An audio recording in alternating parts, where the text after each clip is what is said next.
왜 우리는 계속 미루는 걸까? 힘들고 재미없는데 그게 어떻게 가능합니까? 하기 싫은데 이 감정이 그냥 앞서는 거예요. 한번 맛보면 훨씬 더 큰 만족감이 올 거다. 할 일을 미루는 습관이 있거든요. 그걸 좀 어떻게 바꿔보려고 했는데 결국 다시 제자리로 돌아오더라고요. 어떻게 방법이 없을까요? 이 영상을 보시는 분들도 지금 해야 될 일 미루고 유튜브 켜신 분들 많이 있을 것 같거든요. 우리가 왜 해야 될 일을 자꾸 미루게 되는지, 미루는 습관들을 어떻게 하면 좀 고칠 수 있는지, 제가 이걸 극복하기 위해서 어떤 노력을 했는지에 대해서 한번 말씀을 드려보도록 하겠습니다. 할 일을 미루는 습관을 고치는데 일단 첫 번째로 해야 될 생각이 나는 게으른 사람이 아니다. 이걸 마음속에 깔고 시작을 해야 됩니다. 나 원래 게을러. 해야 될 일을 뒤로 미루는 사람이야. 그렇게 그냥 규정을 해버리면 다음 변화가 없잖아요. 난 어차피 그런 사람인데. 그걸 벗어나는 게 첫 번째 단계입니다. 내가 게을러서 뭔가를 미루는 게 아니라면 왜 미루는 걸까? 거기서부터 출발하는 거죠. 자, 일반적으로 우리가 할 일을 미루는 패턴을 한번 생각을 해보면 해야지 하는데 이제 막 하기 싫어. 그러면 이제 갑자기 핸드폰을 막 보고 싶고 어떤 새로운 소식이 있을까 하면서 이제 뉴스도 보고 SNS에는 또 어떤 친구들이 어떤 재밌는 컨텐츠를 올렸을까 하면서 또 보기도 하고 내가 응원하는 팀은 오늘 이겼을까 졌을까 어떤 선수들에 대해서 누가 무슨 얘기를 하고 있을까 너무 갑자기 막 궁금해. 나 핸드폰 자꾸 보는 거 문제인 것 같아. 핸드폰을 끄고 뭐 서랍 속에 넣어놔. 그러면 어때요? 갑자기 방이 좀 지저분한데 책상 좀 정리를 해야 될 것 같은데 그러면서 또 주변으로 시선이 분산이 됩니다. 대부분 그런 경우일 겁니다. PD님도 아마 마찬가지실 거고. 결국은 게으른 거 아니에요?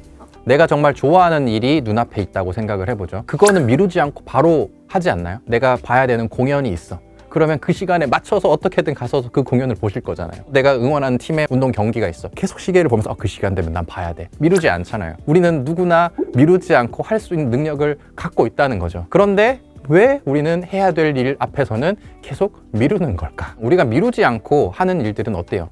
재밌죠?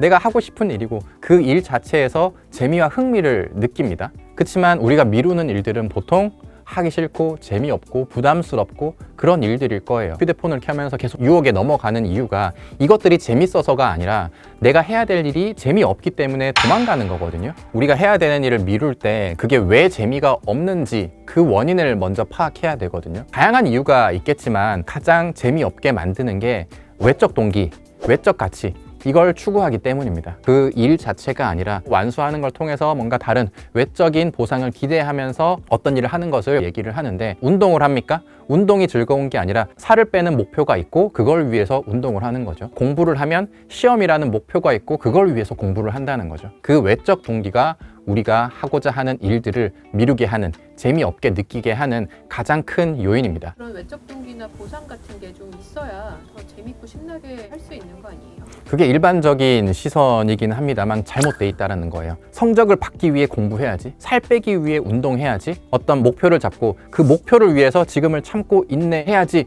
그게 동기부여에 가장 좋다라고 생각을 했는데 오히려 우리의 동기를 갉아먹습니다.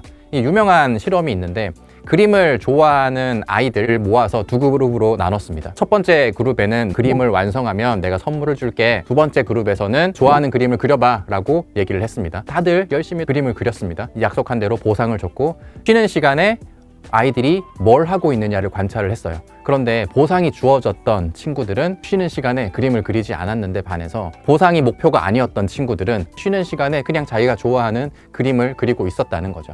이렇게 목표를 가지고 뭔가를 해야지 라고 하면 느꼈던 흥미 자체가 떨어질 수 있다는 거죠. 결국은 재밌어야지 한다는 거죠. 네. 재미를 어떻게 얻을 수가 있을까요? 어떤 운동을 한다고 가정을 해봅시다. 나 살을 빼야 돼 하면서 운동을 하면 그게 부담이죠. 운동 자체가 아니라 살 빼는 게 목표니까. 그런데 많은 사람들이 취미생활로 운동을 하러 가요. 어떤 목표가 있어서 그런 게 아니라 그 운동 자체가 좋은 거잖아요. 공부도 마찬가지예요. 궁금한 것들을 웹서핑에서 찾아본다. 내 분야를 좀 깊이 있게 파보고 새로운 것들을 발견하고 그런 곳에서도 충분히 흥미와 재미를 느낄 수가 있다는 겁니다. 내적 동기라고 하는 건데 그 일 자체에서 흥미와 재미, 의미, 만족감을 찾는 거죠. 쇼츠 보고 릴스 보는 도파민 뿜뿜 터지는 재미는 아닐 수 있지만 운동을 하면서 거기서 느껴지는 만족감, 모르던 것들을 알게 되면서 느껴지는 만족감, 지금까지는 거기에 집중을 안 했을 뿐입니다. 그래서 하기 싫은데 이 감정이 그냥 앞서는 거예요. 이걸 달성하기 위해서 참고 인내하자 이런 식으로 접근하지 말고 일 자체에서 느낄 수 있는 재미는 뭐가 있을까? 관점을 좀 전환을 해보면 훨씬 더 미루는 일이 줄어들게 될 겁니다. 이런 것들이 라이프 코드에서 계속 얘기를 했던 근본적인 쾌라는 거거든요. 어떤 일을 하든 100% 치열하게 몰입하고 충만하게 경험을 하면 의미와 만족감을 느낄 수가 있다는 겁니다. 힘들고 고통스러울지라도 내 에너지를 투자하고 노력을 했고 그걸 통해서 뭔가를 얻어냈을 때 도파민이 뿜뿜 분비된다고 합니다. 즉 이런 도파민이 우리가 쇼츠를 볼 때 맛있는 거를 먹을 때 느껴지는 도파민과는 차이가 있는데, 자극적인 것들을 할 때 느끼는 도파민들은 내성이 생겨서 더 큰 자극을 찾게 되는데, 힘들고 고통스러운 일일지라도 감정을 느끼고 의미를 부여하고 거기서 만족감을 느꼈을 때 분비되는 도파민은 내성이 없고 굉장히 오래 지속된다고 하더라고요. 여기에 대해서는 제가 이 뇌과학 교수님과 인터뷰한 내용이 있으니까 그걸 참고해 보시면 좋을 것 같습니다. 나에게 굉장히 큰 보상이 될 수 있다는 건 알지만 많이 몰입해야 되고 그렇죠. 그게 굉장히 어려울 거고 쉽지는 않습니다. 집요하게 몰입해야 되고 치열하게 경험을 만끽하기 위해서 에너지를 써야 되는 거는 맞아요. 제가 적용했던 방법들을 좀 설명을 드리면, 해야 할 일을 자꾸 미룬다고 했을 때 나한테 지금 너무 높은 레벨인 건 아닌가, 몰입 전문가시죠. 황롱문 교수님께서도 한번 말씀을 하셨던 건데, 적절한 난이도의 과업이 주어졌을 때 훨씬 더 그 일에 몰입하기가 쉽다는 거죠. 그래도 좀 더 쉽게 할 수 있는 방법 없나 라고 하시면, 일을 잘게 나누는 거예요. 아침에 10km 달리기를 하겠어. 한 번도 운동 안 한 입장에서는 아침에 일어난 적도 없는데 그게 너무 힘들잖아요. 아침에 알람 울리면 힘들어 죽겠는데 10km 언제 뛰냐?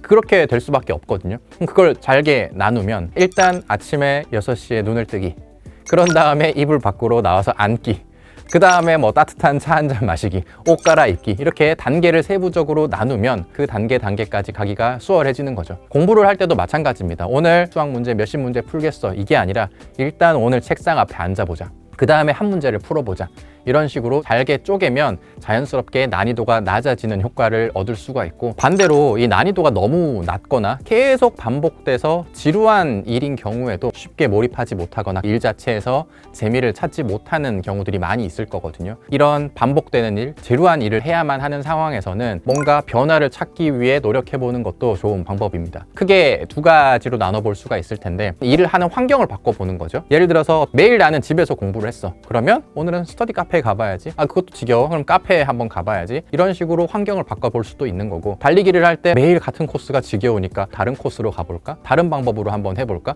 아니면 다른 종목으로 운동을 바꿔볼까? 그런 식으로 내가 늘상 하던 방법이 아니라 다른 방법을 적용해보는 것도 지겨움을 벗어나는 방법 중에 하나고요. 그런 거 모르겠고 일단 계속 해야 되는데 어떡하냐?